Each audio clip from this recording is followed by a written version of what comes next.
So, here's our introduction. In 1931, Japan took its first step towards controlling all of China. The Japanese went in and turned the Chinese province of Manchuria into a Japanese puppet state.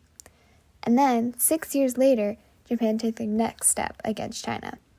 This time, on July 1937, Japanese and Chinese troops fought in Peking at the Marco Polo Bridge. Using this incident as justification, the Japanese launched a full-blown assault on the city. That city and the area around it fell to the Japanese soon after. The fighting continued, and that led to the Japanese forcing the surrender of the national capital at Nanjing on December 13th. After that, things got really bad. The people in Nanjing were subjected to the wrath of the Japanese army. As the citizens attempted to escape, they were shot and killed by the Japanese.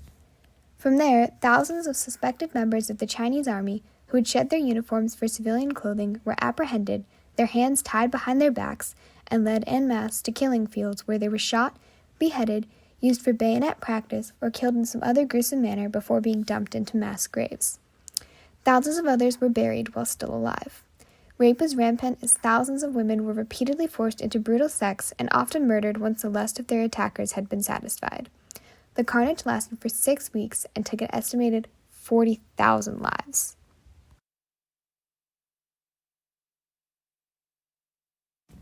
So the main idea that we're going to be focusing on in this presentation is why we believe that the rape of Nanjing occurred as a result of the pre-existing tension between the Japanese and the Chinese, as well as a lack of control in the Japanese army that led to the soldiers being particularly aggressive. In order to provide some more background on the subject and history behind the Japanese army in particular, I read an article on BBC that was titled "Scarred by History, the Rape of Nanjing." So the quote reads, "At the time, the Japanese army did not have a reputation for brutality. In the Russo-Japanese War of 1904 to 1905, the Japanese commanders had behaved with great courtesy towards their defeated opponents. But this was very different." And by this, they mean this rape of Nanjing and the massacre that occurred. Clearly, the Japanese were not particularly prone to this violence, but as we're going to go over more, there were some factors that led them to be this way.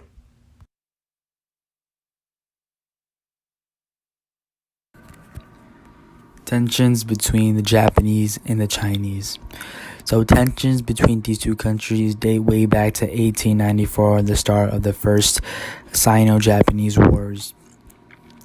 And this was because Japan at the time was emerging as a world power, and their empire was weakening and decreasing in the world power view.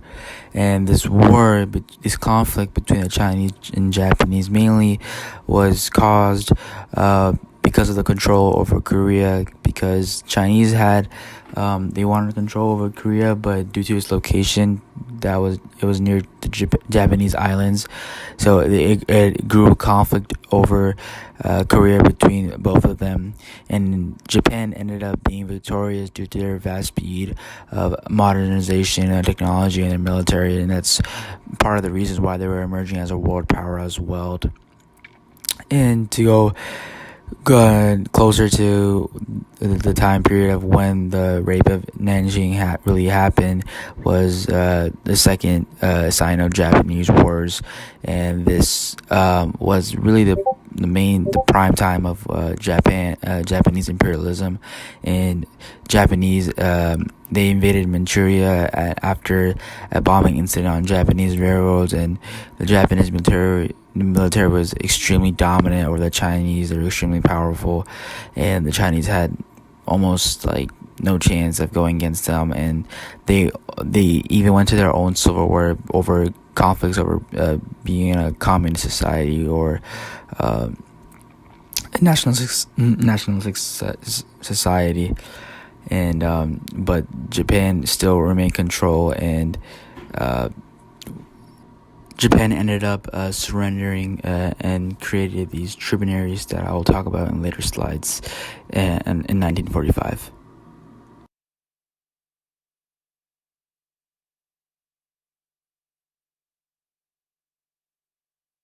Japanese culture. Culture is a very important part of Japanese society, and the Japanese have very rigorous rules where they live in a society that have people who are very polite to one another and they are very against violence. And when the Japanese soldiers made it to China, they were no longer restrained by all these pressures of Japanese society, and they were allowed to let their aggression out. Therefore, the Japanese soldiers really let go, but it all ended in an extremely bad way. Yet, the Japanese are very judgmental in particular, so they instantly attempted to ignore the massacre and pretend that it had never occurred. In fact, some people still admit that it never even occurred to this day, or attempt to say that the numbers were lower than have been recorded. Yet they did eventually recognize it, and there is a memorial for the Nanjing massacre.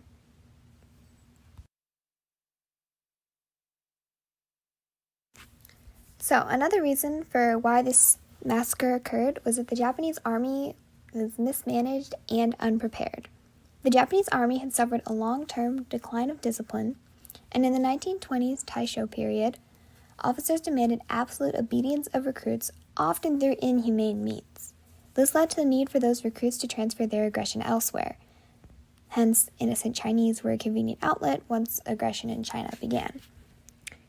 In the soldiers' drive to carry out their orders to seize Nanjing, field commanders of the Japanese army forgot to bring necessary resources, particularly food. The troops were also not given enough rest, and there were not enough military policemen to maintain order and to issue clear orders for the treatment of prisoners of war and civilians. Hence, another reason for why the Japanese army was particularly aggressive and why this massacre was able to occur. Okay, Japanese take out their aggression on the Chinese. Here we have another quote from the article Scarred by History, The Rape of Nanjing, and this really just emphasizes the true horrors that occurred here and how terrible this was. And the quote reads, "Japanese papers reported competitions among junior officers to kill the most Chinese. One Japanese newspaper correspondent saw lines of Chinese being taken away for execution on the banks of the Yangtze River, where he saw piles of burned corpses." Photographs from the time, now part of an exhibition in the city, show Japanese soldiers standing, smiling among heaps of dead bodies.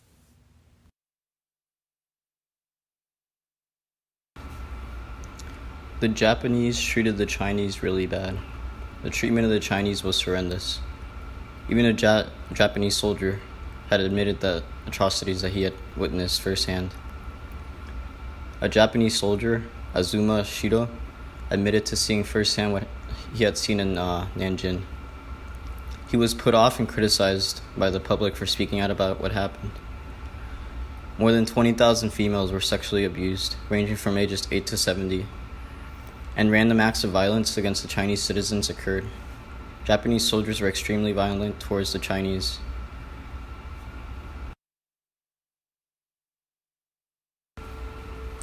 In Japanese culture, surrender is very unhonorable.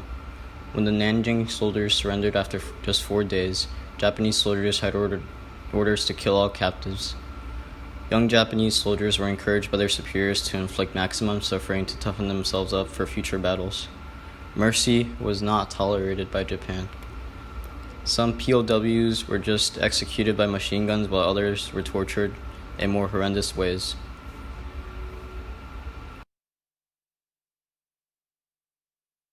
Japanese destruction over the Chinese. Japan was extremely successful and powerful in taking over majority cities of China. Now China still strives to keep Shanghai safe from the Japanese. Japan viewed China as an inferior power, meaning someone who's less than themselves, while China viewed themselves as still a world power. Now this led to Japan proving their point and purposely making this event extremely brutal and cruel and one to remember, and they did a lot of devastating, horrific actions to Chinese people. Like, they even made a competition. They created a competition between soldiers, like who had the most kills. And they found multiple ways of torturing Chinese, not just killing each other or raping each other. They sometimes even led them in groups and killed them all at once, or even to a point where they forced the Chinese to rape themselves and rape each other, which is just hard to say.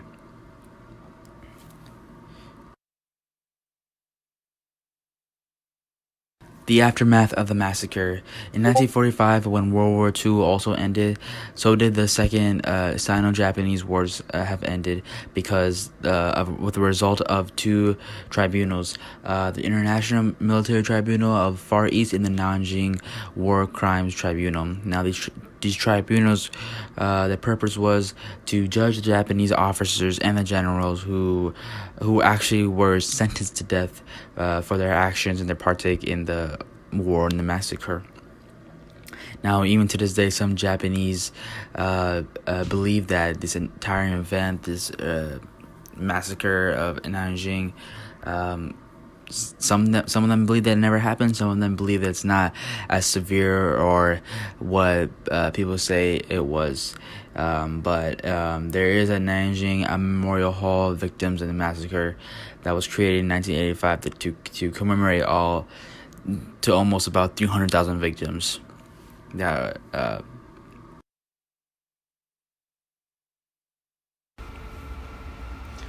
Overall, we believe that the rape of Nanjing was a horrific and tragic moment in history that was a result of tension between the Japanese and Chinese, Japanese culture, and mismanagement of the Japanese army.